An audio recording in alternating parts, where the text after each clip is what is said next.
Hello everyone. Let's talk bases. And by that, I mean the bottoms of a plush shape, like these feet. The base of the feet where the leg is a cylindrical shape with a flat bottom. I remember this area being one of the first kind of stumbling blocks for me when I first got started, and I used to blanket stitch all my pony feet by hand until I got the hang of fitting the shapes together, which is what we're covering here. And not just the bases of feet either. Bases like Mothman's butt. He's got a round base at the bottom of a technically cylindrical body. This time it's 3 panels, and they're very chubby, but that base piece gives him a flat surface to sit on. And a very quick mention for shapes like the soles of Rouge's boots. They're an elongated oval shape with some patterning and sculpting wizardry to add the heels, but the technique for sewing the base to her feet was the same. I will be covering her boots more in depth in a later video.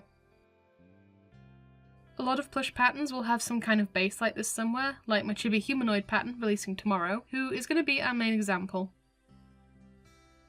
My patterns will usually have some kind of markings on them to help you line up your pieces and prevent uneven bunching or stretching. The Mothman pattern has even more. You can see each letter lines up somewhere with a seam on the bottom edge of his body. The foot piece is pretty small, so I won't really be using my regular long pins as they're just going to get in the way. I do have these shorter pins, but I'm not the biggest fan of them. I feel like I stick myself more with these, they're harder to handle, and they get lost more easily. And they go against the general rule that thicker fabrics like plush cuddle need longer pins. I actually prefer to baste or just straight hand sew this seam, as I feel like I have more control as I'm fitting the pieces together, plus there's no pins getting in the way when I do get to the machine.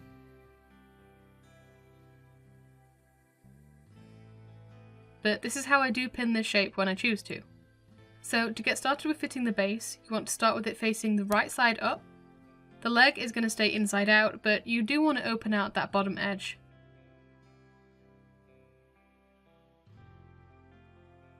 And now you'll get to see me absolutely fumble these tiny pins. I keep the box closed, but pull out a small amount that is stuck to a magnet to avoid spills.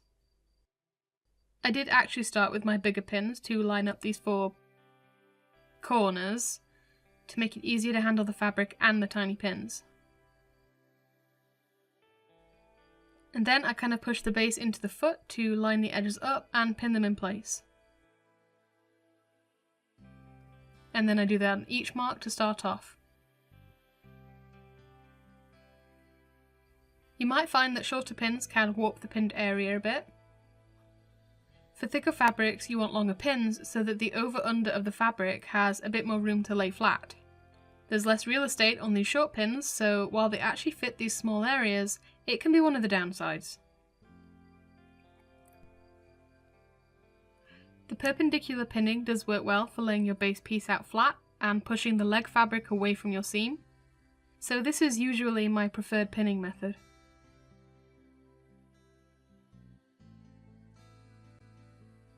For those who prefer parallel pinning, you can do that too.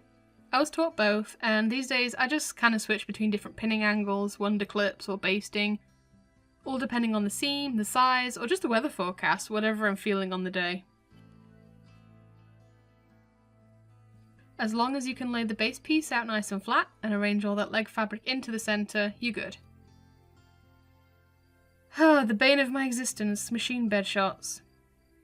You want to lay the base on the bottom, leg on the top, and pull to the left, away from the presser foot and the needle. I'll do my best to keep the camera in focus. One of the reasons I don't worry too much about my pins on a small foot shape is because I'll be pausing a lot.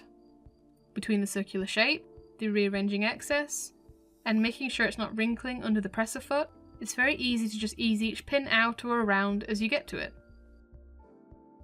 Pause the machine with the needle down, lift the presser up, and adjust your positions, move your pins, whatever you need to do. And don't somehow miss that your thread has come off one of its hooks.